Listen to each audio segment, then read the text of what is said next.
Kementerian Pertahanan Rusia merilis rekaman aksi pasukan terjun payungnya saat melakukan operasi di Kherson. Pasukan terjun payung menggunakan tank T-72 BZM dalam menyerang benteng tentara Ukraina. Rekamannya diunggah di Telegram Kemenhan Rusia pada Selasa 25 Juni 2024. Dalam keterangan unggahan disebutkan Rusia terus melakukan serangan presisi terhadap posisi angkatan bersenjata Ukraina di tepi kanan Dnipro di wilayah Kherson. Selama pengintaian udara di rumah-rumah mewah yang telah bobrok di tepi kanan Dnipro, pergerakan personel dan pusat kendali UAV Angkatan Bersenjata Ukraina terungkap. Awak T-72 BZM disebut dengan memanfaatkan medan dengan cepat sampai pada posisi menembak tertutup. Dengan tembakan tepat pada koordinat yang ditentukan, tank tersebut menimbulkan kehancuran pada target. Operator UAV membantu mengoreksi pengambilan gambar secara real time dan membantu operasi sukses hingga akhir, jelas militer Rusia.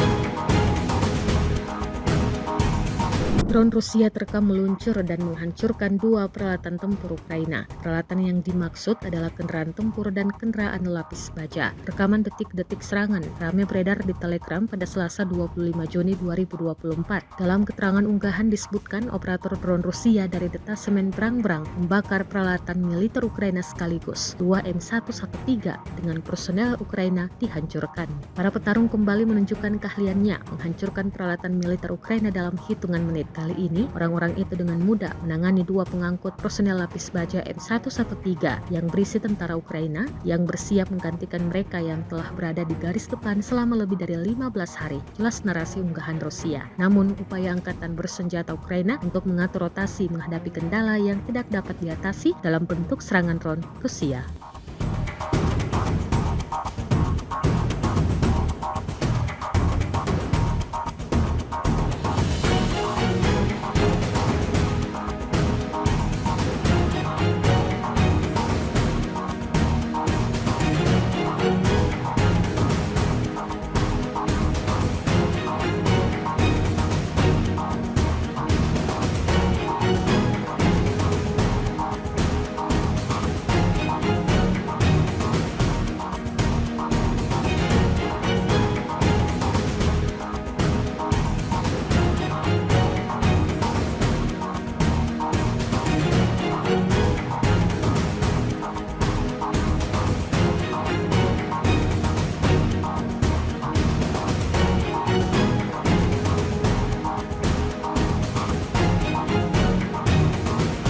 Inilah rekaman detik-detik granat Rusia berjatuhan di posisi tentara Ukraina. Granat-granat ini diluncurkan dari drone. Rekaman penyerangan beredar di Telegram pada Selasa 25 Juni 2024. Dalam keterangan unggahan disebutkan tentara Ukraina diserang secara kejam oleh drone 58 Rusia. Dengan bantuan kendaraan udara tak berawak modern, operator pasukan khusus ke-58 memantau dan mengendalikan bagian mereka dari garis kontak tempur tanpa memberikan satu kesempatan pun kepada tentara angkatan bersenjata Ukraina. Granat yang jatuh tepat di posisi tentara Ukraina menyebabkan korban terluka parah. Rekamannya pun telah menuai berbagai komentar dari warganet.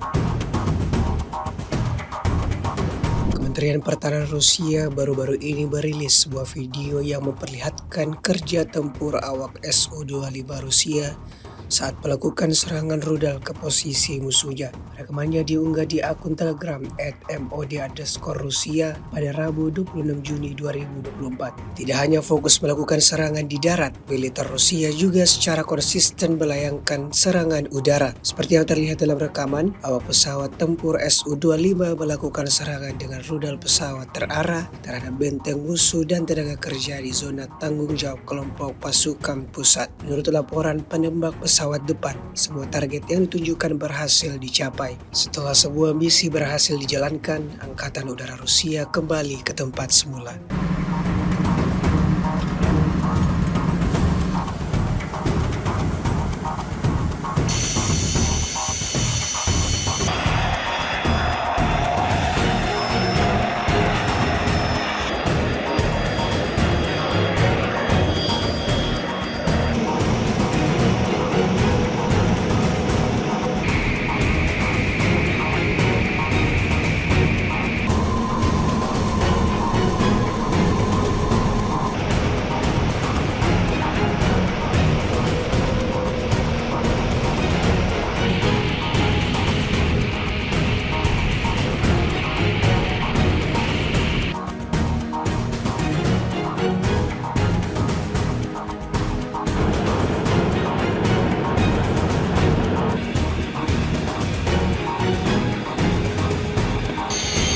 Kekalahan demi kekalahan terus diterima Angkatan Bersenjata Ukraina setiap harinya. Terbukti dalam sebuah rekaman yang ramai beredar di media sosial Telegram pada Rabu 26 Juni 2024. Dalam rekaman tersebut memperlihatkan momentum diserangnya sejumlah kendaraan militer Ukraina saat beroperasi di garis depan. Pasukan khusus Rusia yang melakukan pengintaian tidak tanggung-tanggung langsung lepaskan serangan brutalnya kendaraan militer M2 Bradley Ukraina. Ada banyak kendaraan Ukraina yang hancur di arah ini.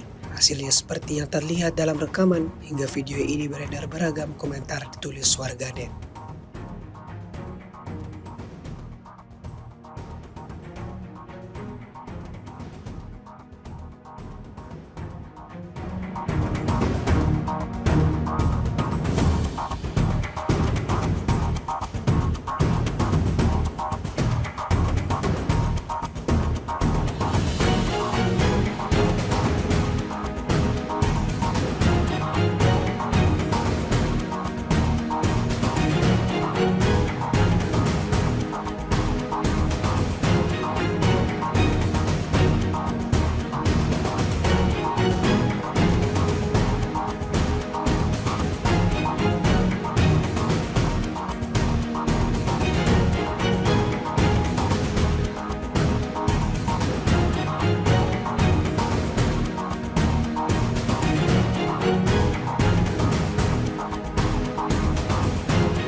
Pilot drone tentara Rusia menghancurkan posisi dan peralatan Angkatan Bersenjata Ukraina menjadi beberapa bagian. Sebuah kotak amunisi dan titik tembak penembak mesin telah menjadi sasaran serangan FPV Rusia. Rekamannya ramai beredar di media sosial Telegram pada Rabu 26 Juni 2024. Pilot drone Rusia melihat adanya parit musuhnya di kawasan hutan dan di sebelahnya ada kotak amunisi yang sama tidak mencoloknya. Pukulan pertama drone Rusia menghancurkan kotak tersebut hingga meledak dan menghancurkan seluruh parit. Setelah itu, para prajurit melihat ujung senapan mesin dan menghabisinya dengan pukulan kedua.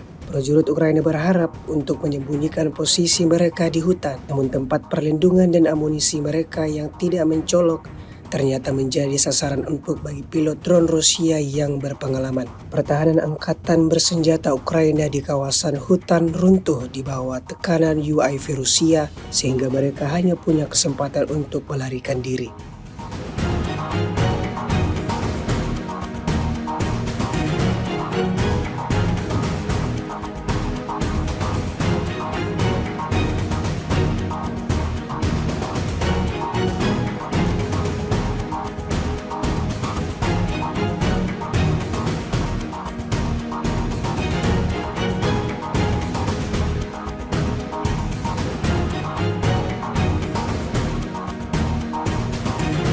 Sebuah rekaman ramai dibicarakan warganet sejak diunggah di media sosial Telegram pada Rabu 26 Juni 2024. Dalam video tersebut memperlihatkan detik-detik penyerangan benteng angkatan bersenjata Ukraina. Disebutkan dalam keterangan unggahan, serangan dilayangkan militer Rusia dengan meluncurkan bom FAB tepat di markas besar angkatan bersenjata Ukraina. Peluncuran bom FAB 500 dengan tepat menjangkau rumah-rumah di mana kedali prajurit Ukraina berada. Setiap serangan menunjukkan bahwa tidak ada benteng atau pos komando yang mampu melawan penerbangan Rusia. Meskipun komando Ukraina memimpinkan pusat komando yang aman, proyek percontohan Rusia terus menunjukkan bahwa setiap rumah dapat menjadi target FAB Rusia. Hingga video ini beredar beragam komentar dari warganet.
С 15 по 21 июня вооруженными силами Российской Федерации нанесено 14 групповых ударов высокоточным оружием воздушного и наземного базирования, а также ударными беспилотными летательными аппаратами, в ходе которых поражены хранилища военно-технического имущества, инфраструктура военных аэродромов, электроподстанции, обеспечивающие работу предприятий военно-промышленного комплекса Украины, и места подготовки к применению безэкипажных катеров. Также поражались пункты временной дислокации, формирований националистов и иностранных наемников. В течение недели подразделения группировки войск «Север» улучшили положение по переднему краю и нанесли поражение живой силе и технике двух соединений Вооруженных сил Украины, бригады морской пехоты, а также двух бригад территориальной обороны. Кроме того, отражены 17 контратак штурмовых групп противника. Потери Вооруженных сил Украины за неделю на данном направлении составили до 1980 военнослужащих, 4 танка, 2 боевые бронированные машины, в том числе бронетранспортер «Страйкер» производства США, 20 автомобилей, боевые машины реактивных систем залпового огня «Хаймерс» производства США и «Град», 22 орудия полевой артиллерии, а также 3 станции радиоэлектронной борьбы «Буковель-АД». Подразделения группировки войск «Запад» заняли более выгодные рубежи и нанесли поражение формированием 3 механизированных, штурмовой и аэромобильной бригад Вооруженных сил Украины. За неделю отражено 12 контратак штурмовых групп противников. На данном направлении Вооруженные силы Украины за неделю потеряли до 3330 военнослужащих, 2 танка, 15 боевых бронированных машин, 34 автомобиля, 25 орудий полевой артиллерии, в том числе 10 иностранного производства. Также уничтожены 4 станции радиоэлектронной борьбы НОТА. Подразделения южной группировки войск улучшили положение по переднему краю и нанесли поражение живой силе и технике 3 механизированных, мотопехотной и десантно-штурмовой бригад Вооруженных сил Украины. Отражены 6 контратак штурмовых групп противника. За неделю на данном направлении Вооруженные силы Украины потеряли до 4290 военнослужащих, танк «Леопард» производства ФРГ, 19 боевых бронированных машин, в том числе 4 бронетранспортера М113 производства США, 53 автомобиля, 47 орудий полевой артиллерии, а также 2 пусковые установки реактивных систем залпового огня, в том числе 1 РАКСа-12 хорватского производства. Подразделения группировки войск «Центр» в течение недели улучшили тактическое положение, а также нанесли поражение формированием 3 механизированных и 1 пехотной бригады Вооруженных сил Украины, а также бригады территориальной обороны. Отразили 31 контратаку противника. За неделю потери Вооруженных сил Украины на данном направлении составили до 2530 военнослужащих, 13 боевых бронированных машин, из них 6 Макс Про и Хамви производства США, 23 автомобиля, 53 орудия полевой артиллерии и 2 боевые машины реактивных систем залпового огня «Град». Подразделения группировки войск «Восток» активными действиями заняли более выгодные рубежи и освободили населенный пункт Загорная Запорожской области. Нанесли поражение скоплениям живой силы и техники механизированной и мотопехотной бригад вооруженных сил Украины, а также 2 бригад территориальной обороны. Противник за неделю на данном направлении потерял до 970 военнослужащих, 10 боевых бронированных машин, 30 автомобилей и 18 орудий полевой артиллерии, из них 11 иностранного производства. Кроме того, уничтожены 3 станции радиоэлектронной борьбы Буковель-АД и Анклав. Подразделениями группировки войск Днепр нанесено поражение формированием пехотной и горно-штурмовой бригад вооруженных сил Украины, а также 2 бригад территориальной обороны. Потери противника за неделю на данном направлении составили до 610 военнослужащих, 24 автомобиля, 29 орудий полевой артиллерии. Кроме того, уничтожены пусковые установки реактивных систем залпового огня «Хаймерс» и МЛРС производства США. Средствами противовоздушной обороны уничтожены управляемая ракета большой дальности «Нептун-МД», 8 управляемых авиационных бомб «Хаммер» производства Франции, 55 реактивных снарядов «Хаймерс» производства США, а также 397 беспилотных летательных аппаратов. Только в течение прошедшей ночи по гражданским объектам на территории Российской Федерации противник применил 117 беспилотных летательных аппаратов самолетного типа, из которых 114 сбиты. Силами Черноморского флота сегодня ночью в районе Крымского полуострова уничтожены 6 украинских безэкипажных катеров. В течение недели на линии боевого соприкосновения сдались в плен 37 украинских военнослужащих. Всего с начала проведения специальной военной операции вооруженные силы Украины потеряли 613 самолетов, 276 вертолетов, 26 188 беспилотных летательных аппаратов, 531 зенитно-ракетный комплекс, 16 397 танков и других боевых бронированных машин, 1346 боевых машин реактивных систем залпового огня, 10 706 орудий полевой артиллерии и минометов, а также 22 757 единиц специальной военной автомобильной техники. Download Tribun X sekarang, menghadirkan lokal menjadi Indonesia.